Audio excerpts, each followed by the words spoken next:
Boa noite a todos. Que Jesus nos abençoe nesse momento de estarmos reunidos, em nome do Cristo, nesta casa de oração, nessa casa de estudo, nessa casa de trabalho. Vamos sentindo aí o envolvimento, vamos sentindo a paz, a tranquilidade, que a espiritualidade amiga já preparou todo um ambiente para nos receber. Teremos palestrante com um tema belíssimo, com um tema importante. Então vamos preparando aí nossos corações para receber todas as bênçãos. Vou fazer a leitura de uma página de Emmanuel, que está no livro Caminho Espírita. E ela se chama O Essencial. O essencial não será tanto o que retens, é o que dás de ti mesmo e a maneira como dás. O essencial não é tanto o que recebes, é o que distribuis e como distribuis. Não é tanto o que colhes, é o que semeias e para que semeias.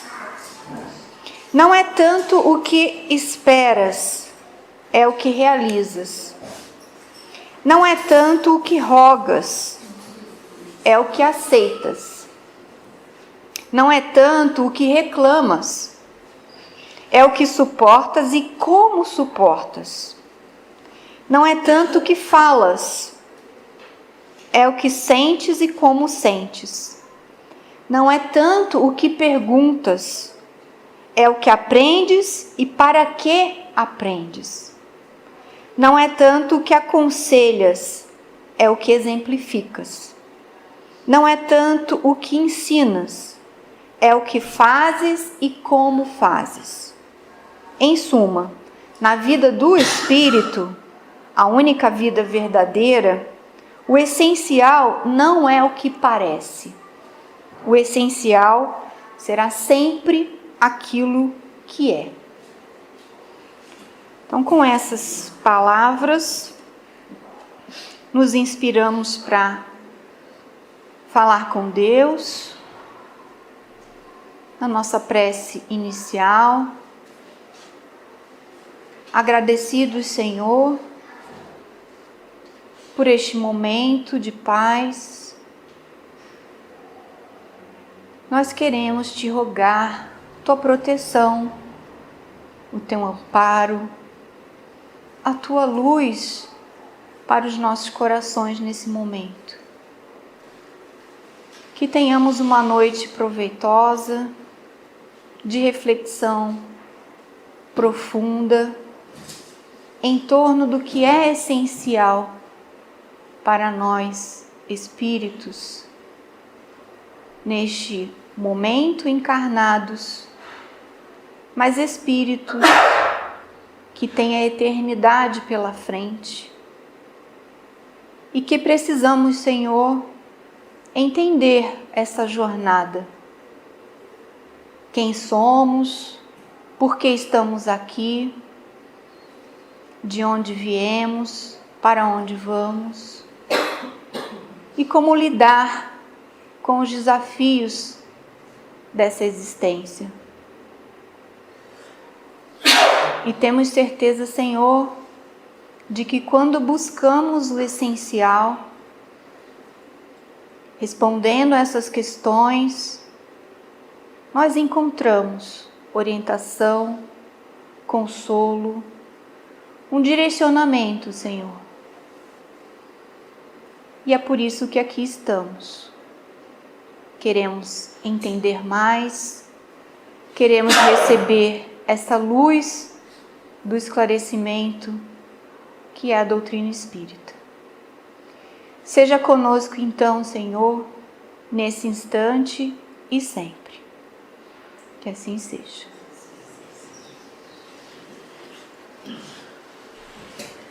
Então, para quem está vindo a primeira vez,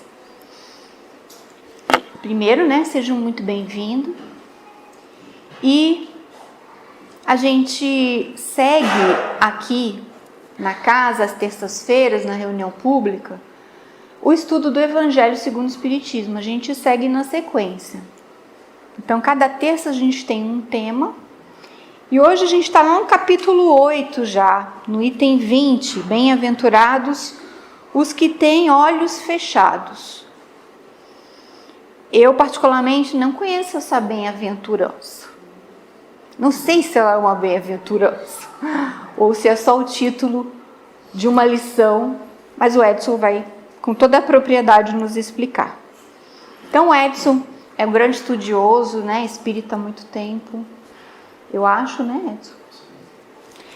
E sempre prepara muito bem os temas, e a gente já agradece já de antemão ele ter aceito o convite. E que Deus abençoe a sua fala. Fica à vontade, tá bom? Tem uma aguinha aí pra você. Obrigado. Oi,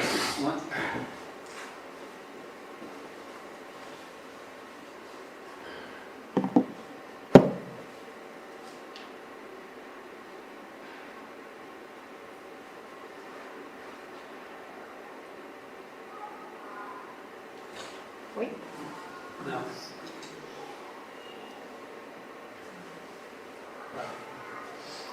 Certo? Tem, eu vou. Deus abençoe. Foi. Tá aqui.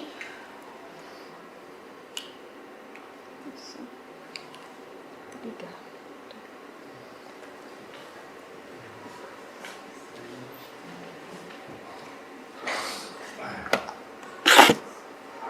Certinho. Boa noite. Então, vamos dar início ao nosso estudo dessa terça-feira na Casa Espírita. Primeiramente, agradecendo a Deus a oportunidade de estarmos aqui todos juntos.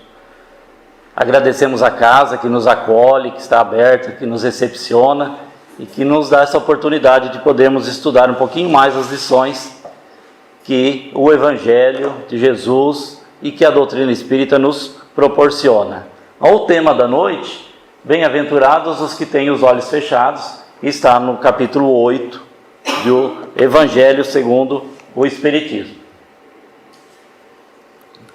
Então, essa mensagem, ela foi no item 20, é uma mensagem que consta também na Revista Espírita de junho de 1863.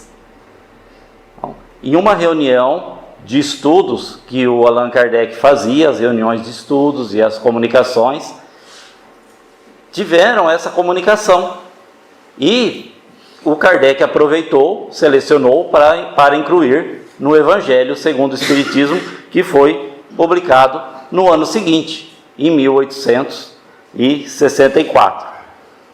Então, tem uma nota na Revista Espírita dizendo que essa comunicação foi dada a propósito de uma senhora cega que estava na sessão mediúnica naquele dia. E o espírito que comunicou foi o espírito Vianney, também conhecido como o cura d'Ars. Cura aqui no sentido de um padre, um pároco, aquele que comanda uma paróquia. Então é chamado de o cura. E Ars é a cidade onde ele trabalhou, onde ele viveu um tempo.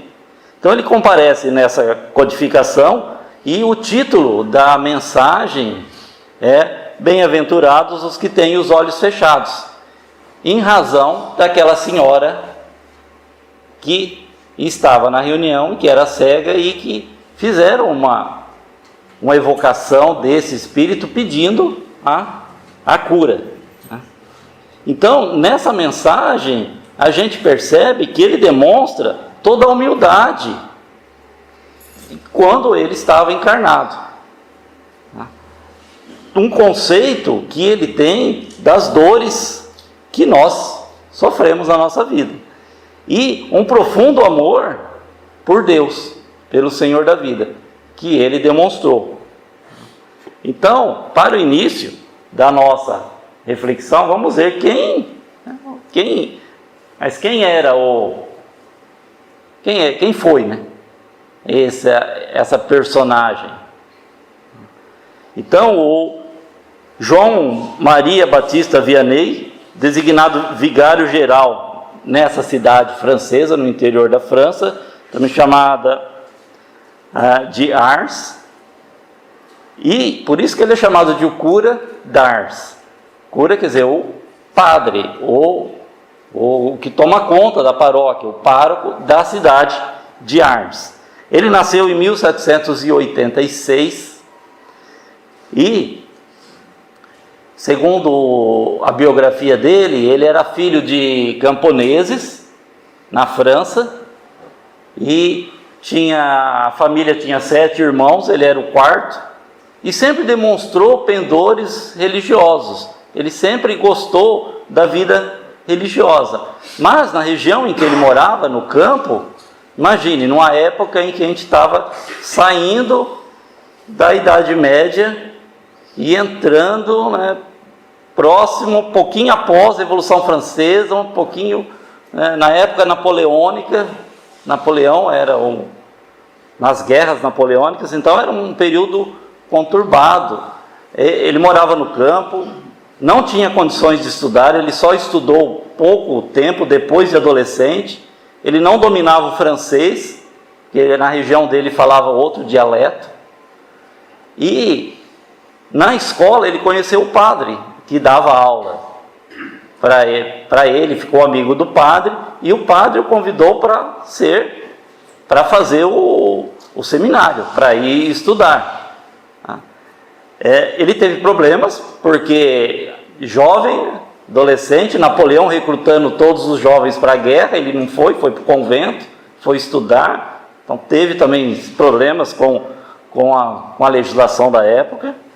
E no estudo, no seminário, ele era muito discriminado, porque ele vinha de uma região de pessoas pobres, simples. Ele não dominava a língua francesa e precisava, né, do francês. Ainda não havia a unificação que depois Napoleão fez das línguas. Eles falavam outro dialeto na região dele.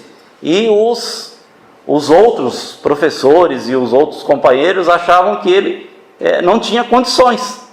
Ele não tinha capacidade intelectual suficiente para ser padre. Mas esse amigo dele, que foi professor, que lecionava, apoiou, dava aulas particulares para ele, e ele conseguiu se formar. Nos exames finais ele teve também problemas nos estudos, e falavam que ele não poderia ministrar a comunhão e nem a confissão na igreja, porque ele não tinha condições.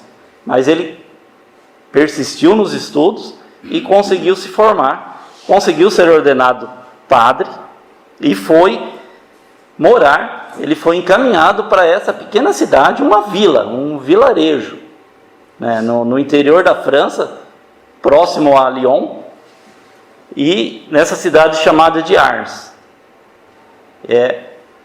Fala-se que naquela região não tinha pobres, tinham miseráveis. Era uma região de extrema pobreza. E ele foi para lá, e na entrada da cidade tem aquele monumento. Vocês conseguem ver ali um monumento a ele. Ele, ao chegar na cidade, num dia de muita neblina, muita chuva, ele não sabia o caminho. Numa bifurcação do caminho, ele perguntou para um pastor, um menino que estava lá, qual era o caminho para Ars. E isso é aquela frase que ficou famosa, né? Ele me mostra o caminho para Ars e eu te mostrarei o caminho para o céu. Então, essa frase consta ali na cidade lá. E ele faleceu em 1859, aos 73 anos de idade. Então, se ele faleceu em 59 e deu a comunicação para o Kardec em 63, 4 anos.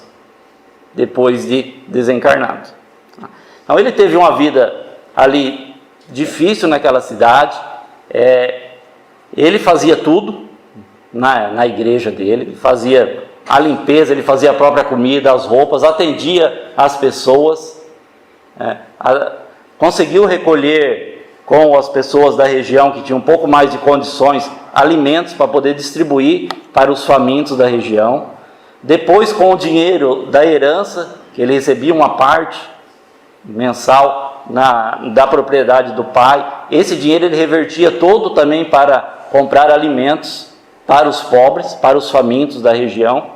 E ele ficou muito famoso com as confissões, que ele sabia ouvir e sabia fazer as confissões muito bem. E as pessoas da região toda o procuravam. E ele também realizou algumas curas. As pessoas também o procuravam porque ele tinha esse dom, essa facilidade de curar algumas doenças. E até hoje a cidade, ali tem uma foto da cidade atual, é uma vila pequena com poucos habitantes, que construiu onde tinha a igreja que ele pregava, eles construíram uma basílica, porque é um local de romaria ainda na França. As pessoas vão em busca de orações, em busca de uma graça, de uma cura, da solução para algum problema que ela esteja passando. Então é um local ainda de peregrinação, e o corpo dele está lá, sepultado, e até hoje ainda está íntegro. Está lá na capela, na cidade aí de Armes, na França, no interior da França. Então essa é basicamente a vida do Vianney. Depois ele a Igreja Católica canonizou, hoje ele é considerado um santo da Igreja Católica, e é o padroeiro dos padres, dentro aí da religião católica. Então, ele era um espírito que a gente vê, que foi um espírito, um trabalhador, naquela época, uma época difícil, mas um trabalhador no bem, de humildade, de caridade, que representa realmente que devotou a sua vida para o Evangelho do Cristo.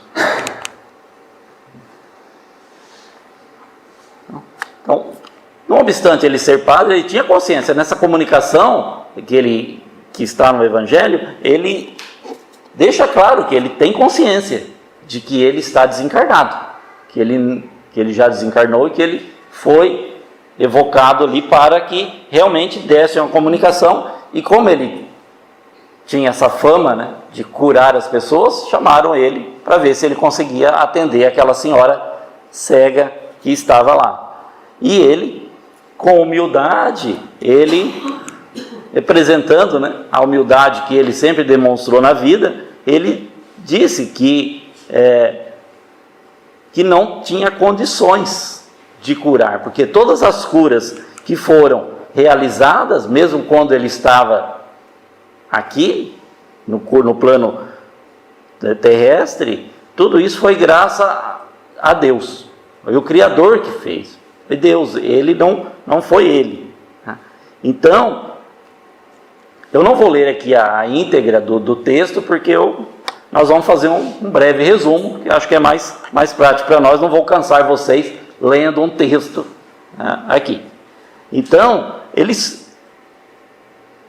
basicamente nós podemos dividir a comunicação dele em duas partes. Na primeira parte, ele se refere, de um modo geral, às dores, aos sofrimentos, principalmente à cegueira em relação àquela senhora. E numa segunda parte, ele se dirige direto à pessoa, dizendo para a pessoa ter resignação e ter fé em Deus, e fazer uma oração para que Deus possa lhe abrandar, se for da vontade de Deus, aquele problema de saúde que ela estava passando.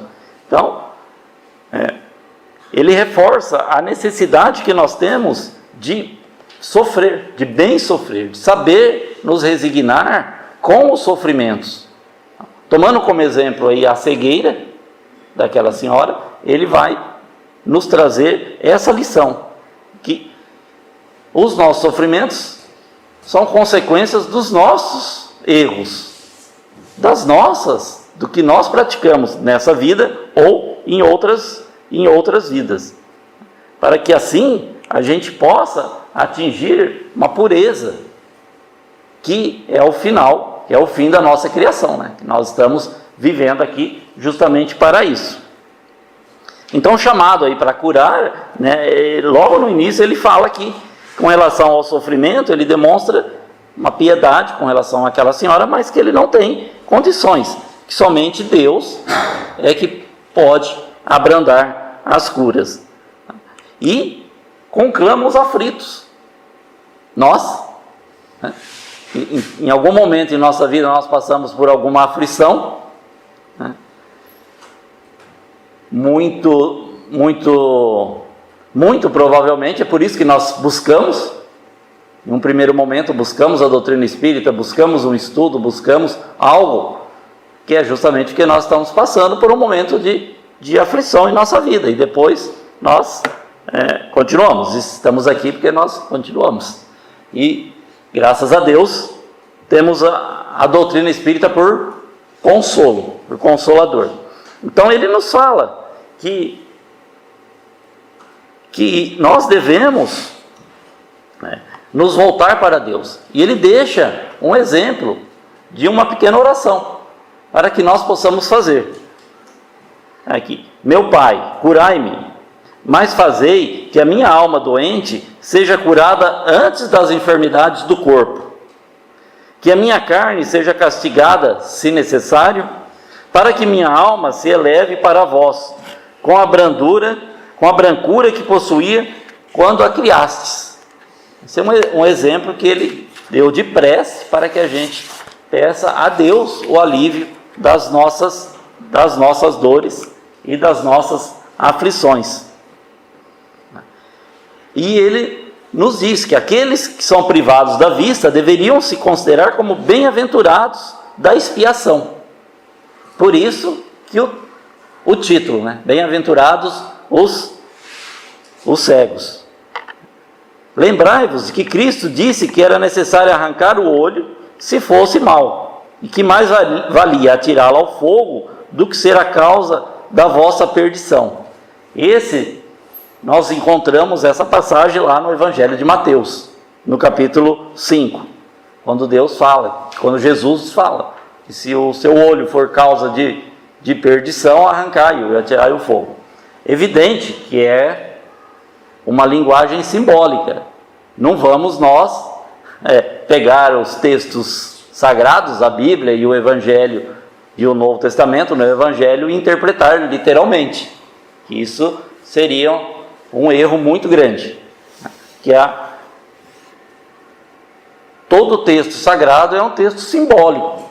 Nós precisamos aprender a extrair do texto os ensinamentos. Aquilo que Paulo nos fala, né? Que a letra mata, mas o Espírito vivifica. Então, se nós pegarmos um texto e interpretarmos literalmente, ou seja, ao pé da letra, como está ali, realmente seria uma falta muito, muito grande. Esse tipo de interpretação já levou a humanidade a guerras terríveis, a mortandades, e leva muitas pessoas à descrença, porque não consegue extrair ali realmente o ensinamento que tem, o texto. Tanto é que os judeus, né, nossos irmãos judeus, eles que nós temos a Bíblia, o Velho Testamento, para os judeus é a Torá, que é o livro sagrado do judaísmo. E eles falam que tem 70 faces. Então, nós temos que saber interpretar todos os níveis, o que nem sempre é fácil. Então, nessa passagem aqui do Cristo, ninguém vai... E o que ele quis dizer? Que se nós temos algo em nós que seja causa, que dê causa às nossas aflições, ou seja, que aquilo que nós temos em nós, aquela imperfeição nossa, poderá ser causa da nossa queda, de nosso comprometimento na vida espiritual, que nós temos que arrancar, extirpar, ou seja, cortar ali, o mal. Então ele usa essa metáfora do olho. Vamos Ninguém aqui vai retirar um olho, por favor, né? Não queremos isso. Queremos sim que a gente continue enxergando além das situações materiais. Então essa passagem aqui que o espírito do Vianney nos traz. E depois o Kardec, ele tem uma nota explicativa nessa mensagem, em que ele fala que as aflições, aquilo que nós já estudamos e já sabemos, né? Que as aflições, se nós não achamos uma causa do nosso sofrimento nessa vida, muito provavelmente está em vidas passadas. E que a justiça divina nunca age arbitrariamente. A justiça divina sempre há uma correlação entre o que nós fizemos e o que nós estamos sofrendo, entre a falta e a pena. Mas não como castigo divino, mas sim como forma de educação, de corrigir o erro. Então muitas vezes as pessoas falam, os espíritas só falam em expiação, em provas, em castigos, mas nós como estudantes da doutrina espírita, nós temos uma outra visão, né? Não é isso. Os erros, as faltas, essas expiações são uma forma de nos ensinar, de ensinamento. Se nós conseguirmos extrair das dificuldades que nós passamos na vida bons ensinamentos, está ótimo, já conseguimos um ponto na nossa reencarnação, já valeu a reencarnação, como forma de reeducar, tá? E aquilo que de vez em quando eu falo, né, para a gente não confundir as expiações, tá? Expiação com S, expiação com X. Espiar com X é espiar as provas, redimir, reeducar. Espiar com S é ficar observando a vida dos outros, né? Ficar olhando a vida dos outros. Não é isso que nós não viemos aqui, não é para esse tipo de expiação, não. Ser espião igual 007. Não é isso. É espiar com X. Então, aí ele nos fala também: crede-me, bons e caros amigos, a cegueira dos olhos é muitas vezes verdadeira luz do coração. Ele nos fala que muitas vezes a cegueira dos olhos faz com que a pessoa tenha uma reflexão maior da vida e dos problemas. Ela se volte mais para o plano espiritual, para Deus. Se nós estamos nesse mundo, que é um mundo de provas e expiações, porque nós estamos vivendo um desenvolvimento espiritual. Faz parte do nosso crescimento e do nosso desenvolvimento. Por isso que nós precisamos passar por situações dolorosas e difíceis. E para isso, essas situações devem nos levar a fazer uma reflexão da nossa vida, do nosso comportamento, para que a gente possa ser um pouquinho melhor do que nós fomos no passado. Aí nós podemos perguntar, né? Se a dor, a deficiência, a doença é benéfica, por que nós pedimos a Deus então que nos alivie? Mas nós precisamos buscar todo tipo de alívio às nossas dores, aos nossos problemas. Se nós temos um problema de saúde, vamos buscar a medicina. Se nós temos um problema que precisa de um tratamento psicológico, psiquiátrico, vamos em busca. Se nós precisamos para solucionar um problema financeiro, um problema, vamos em busca. Nós temos que ir em busca do alívio às nossas dores, aos nossos problemas. Mas o que nós precisamos fazer é aceitar, com resignação, aceitar aquelas situações em que nós não podemos mudar. Tem certas situações da nossa vida que está além do nosso alcance como ser humano. Nós temos que vivenciar aquela situação da melhor maneira possível. E a melhor maneira possível é retirar o aprendizado máximo possível daquela situação. É isso que a doutrina espírita vem nos esclarecer. E isso nos traz como um consolo. E todos nós temos as nossas limitações. Todos nós temos nossos problemas, grandes ou pequenos, mas nós temos. O único perfeito, ser perfeito que passou aqui pelo nosso planeta foi Jesus, o único ser que nós conhecemos que já atingiu a perfeição de espírito puro, espírito perfeito, em comunhão, como diz o André Luiz, em comunhão indescritível com Deus. Não é o único que nós conhecemos, o único Cristo, né? Os outros são espíritos a caminho. Mesmo os melhores que nós conhecemos na história da humanidade, mas ainda estão a caminho da evolução de se tornar espíritos puros. E um dia nós chegaremos lá.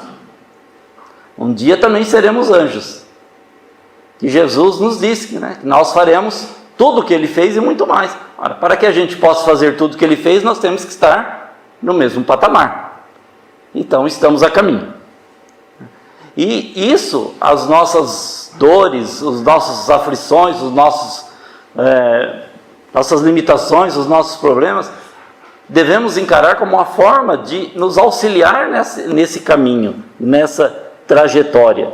E a doutrina espírita vem justamente nos ensinar isso. Que todas essas provas que nós temos a passar, foi realmente para essa finalidade, do nosso crescimento, do nosso progresso. Mas temos que fazer isso com resignação. E a resignação é uma virtude. Mas não confundir resignação com omissão, ou com preguiça, ou como inação, como ficar parado esperando falar, né? É assim porque Deus quis que fosse. Muitas vezes não é. É apenas a colheita, né, da nossa trajetória evolutiva. Então, em resumo, essa é a mensagem que o Espírito do Vianney nos traz no Evangelho. Mas, para esclarecer um pouquinho mais, buscamos o que o Emmanuel nos fala a respeito da cegueira. Então, está lá no livro Construção do Amor, de Emmanuel, psicografado por Francisco Cândido Xavier, e ele nos traz essa lição. Cegos. A sombra nos olhos físicos pode ser angustiosa provação, mas a cegueira real é aquela que envolve o coração e a mente, na noite da rebeldia e da ignorância. Então, quando nós nos rebelamos contra Deus, quando nós falamos, por que eu? Por que comigo? Por que isso está acontecendo comigo? Uma pessoa se revolta contra Deus naquela situação. Ou por ignorância, né? Ignorância aqui no sentido de não saber, de não entender aquelas situações da vida. E não ignorância no sentido de ser algo bruto, ser algo chucro, ser algo, né, com falta de educação. Não é esse o sentido. O sentido aqui é de ignorância no sentido de não conhecer, de não buscar o conhecimento, de não buscar o aprimoramento. É por isso que nos encontramos no mundo, cegos de todos os matizes. E aqui o Emmanuel vai nos trazer algumas situações em que vai nos trazer aí a cegueira espiritual. Cegos cristalizados na usura, que nada enxergam, além do pobre tesouro amoedado, em que mergulham as mãos ávidas. Os materialistas, que nós vemos muito hoje em dia, pessoas que vivem apenas em busca de acumular riquezas materiais. E Jesus já nos alertou, não? Aonde que ele falou que nós temos que guardar os tesouros? Vocês sabem. Aonde? Guardar o tesouro no céu. Por quê? A traça não rói, a ferrugem não destrói, os ladrões não roubam. Não é isso? Então, tesouros do coração. Então, cegos detidos no egoísmo destruidor, que nada vem senão os caprichos em que se movimentam. O egoísta nada vê além dele, né? Dos seus interesses. Cegos encarcerados no orgulho, supondo-se as únicas criaturas louváveis do universo. O orgulhoso se acha melhor que tudo, melhor até que Deus, né?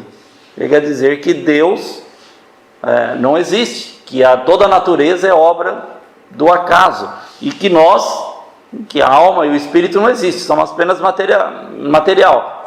Os pensamentos são fruto de reações químicas no cérebro. Então, porque o orgulho não deixa ver que há algo maior, ele se acha maior. Cegos algemados à viciação, em que apagam a luz da própria consciência. Em quaisquer vícios que nós encontramos aí, que nós possamos pensar. Pessoas, não só em drogas, mas nós temos vícios de toda ordem, que podemos pensar. Então, são pessoas que estão algemadas naquela situação e não conseguem se libertar. Não conseguem libertar a própria consciência daquela situação em que estão. E o Emmanuel continua a nos dizer: cegos agrilhoados à preguiça, que somente enxergam as suas conveniências individuais, invariavelmente dispostas a vampirizar os semelhantes a custas de queixas e lamentações.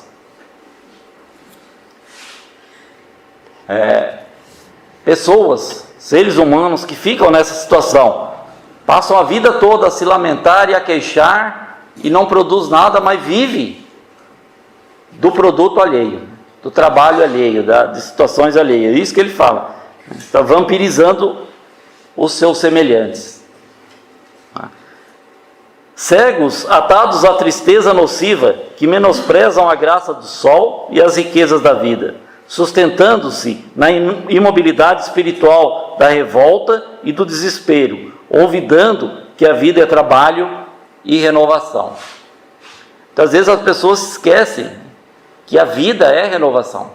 Quando nós acordamos e temos ar para respirar, temos o sol que nos acolhe todo dia, toda a natureza, é renovação, a vida se renova todos os dias. Então, aquelas pessoas que não conseguem enxergar as belezas da natureza, que não conseguem enxergar o mundo ao redor, estão presos, são cegos à tristeza e ao desespero. Esquecem, né? Olvidam, né? Esquecem que a vida é trabalho e é renovação. E o que é trabalho? Na doutrina espírita, está lá no Livro dos Espíritos, trabalho é toda atividade útil. Então, tudo que nós fazemos de útil é o trabalho. Então, tem pessoas que veem, hoje, nessa época do ano, a gente vê os ipês, todos floridos, Quando a gente vê, nós achamos lindo. Damos graças a Deus pela maravilha das flores que atraem os pássaros, as abelhas, que ele floresce uma vez ao ano, marcando aí as estações do ano. Um ciclo que se renova da natureza. Mas tem pessoas que vê só sujeira no chão. E tem pessoas que veem lenha, É cortar para vender, para fazer dinheiro.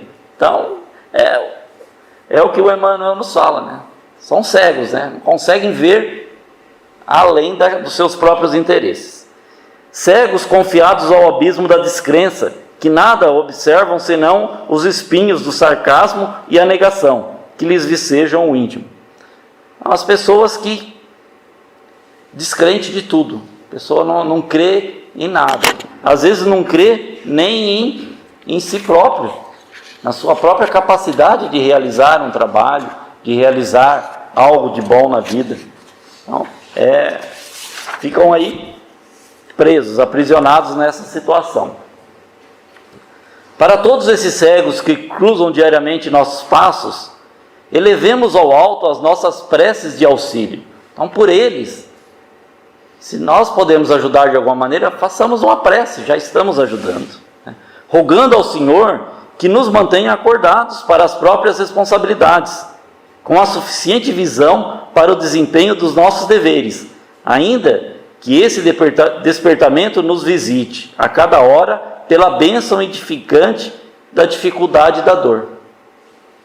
Então, mesmo na dificuldade e na dor, devemos ser gratos a Deus por essa oportunidade e pedir a capacidade de reconhecer nessas situações as lições para o nosso aprendizado, para o nosso engrandecimento, para que não nos tornemos cegos e fiquemos como naquelas situações em que o Emmanuel descreve. Então, lição no livro Construção do Amor, psicografado pelo Chico Xavier. E para encerrar então o nosso estudo da noite, vamos ler uma poesia. Também do mesmo tema, Cegos, de Casimiro Cunha, no livro Lira Imortal. Quanto é amargo e penoso ver tateando o pobre cego sobre a senda escura. Quanto mais vive, mais a desventura, escurece-lhe o dia miserável. Mas há na terra a noite ainda mais densa, cheia de escuridão e iniquidade, dos que se vão sem luz e sem piedade, afundar-se no abismo da descrença. Cegos de Deus, felizes vós vos credes, pois que as luzes celestes já antevedes, pelo poder da fé que ampara e adoça. Vivei tranquilos nessa noite imensa, porque no mundo a treva da descrença é a estrada mais negra que a vossa. Então, poesia de Casimiro Cunha.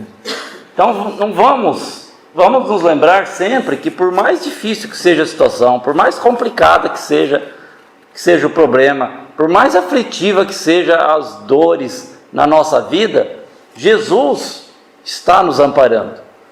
E Ele nos deixou a doutrina espírita, o seu Evangelho, como forma de amparo. Então vamos sempre nos lembrar do Cristo nos amparando, que em uma situação que Ele está sempre ao nosso lado. Ele não disse que estaria sempre ao nosso lado?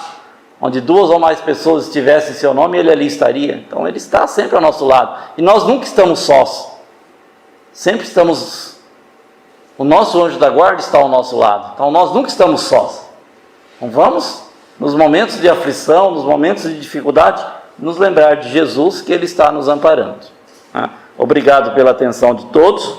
E, como último recado, estou filmando a palestra e está disponível no YouTube, naquele endereço.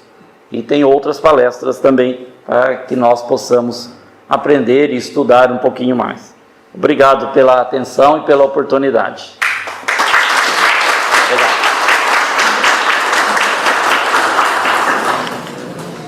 Bom, a nossa turnê de evangelização, todo mês, vem fazendo uma participação, né, na nossa reunião pública, para trazer, né, a ideia é que a gente possa conhecer mais os grandes nomes, né, que trabalharam na divulgação em prol do Espiritismo.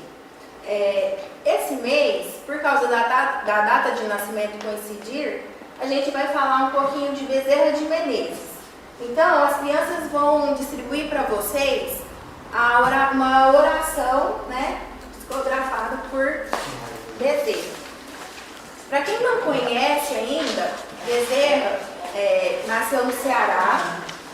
Ele era filho de um tenente, né, de um participante da milícia, e ele vinha de uma família católica, que tinham posses, mas o pai dele sempre, todo mundo que chegava pedindo ajuda, o pai ajudava até chegar no fim da vida sem nenhum dinheiro. Então Bezerra, que foi uma criança sempre muito inteligente, com muita facilidade de aprendizado, que passou até a ocupar o lugar dos professores, até com pouco tempo de aula, questão de 10 meses no ensino fundamental, ele já aprendia e ajudava os professores. Então ele ajudava os professores a ministrar aulas de filosofia, latim, matemática. E aí, quando o pai dele faleceu, ele decidiu sair, né, do Nordeste para ir para o Rio de Janeiro para seguir a sua vocação, que era ser médico. Então, a partir dali, ele sempre foi ajudado, porque como a família perdeu todos os bens, os parentes se juntaram para custear a ida dele para o Rio de Janeiro. Mas chegando lá, chegou um momento que ele não tinha mais um centavo furado, não é nem centavo na época, né? mas não tinha mais nada. Então, num dia de desespero, que ele não tinha mais nem livro para colocar no sebo, nem joia para colocar prego, que fala, ele então pediu a Deus, rogou a Deus que ele ajudasse, porque ele precisava de pagar os exames da faculdade, precisava de pagar o aluguel e ele não tinha mais nada. E aí, naquele mesmo dia, uma pessoa bateu na porta dele, perguntando se ele não dava uma aula de matemática. E aí a pessoa saiu, querendo pagar adiantado, e Bezerra, sem nem mesmo pegar o nome dele, quando foi olhar, era a quantia exata que ele precisava. Então saiu para pagar o aluguel e já ia para a biblioteca para estudar matemática, porque ele não tinha mais nenhum livro.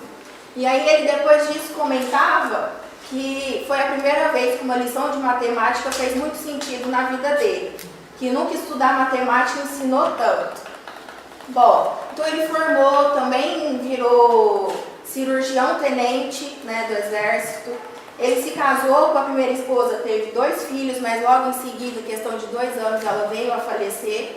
Ele casou novamente até com a irmã dela e aí teve 7 filhos.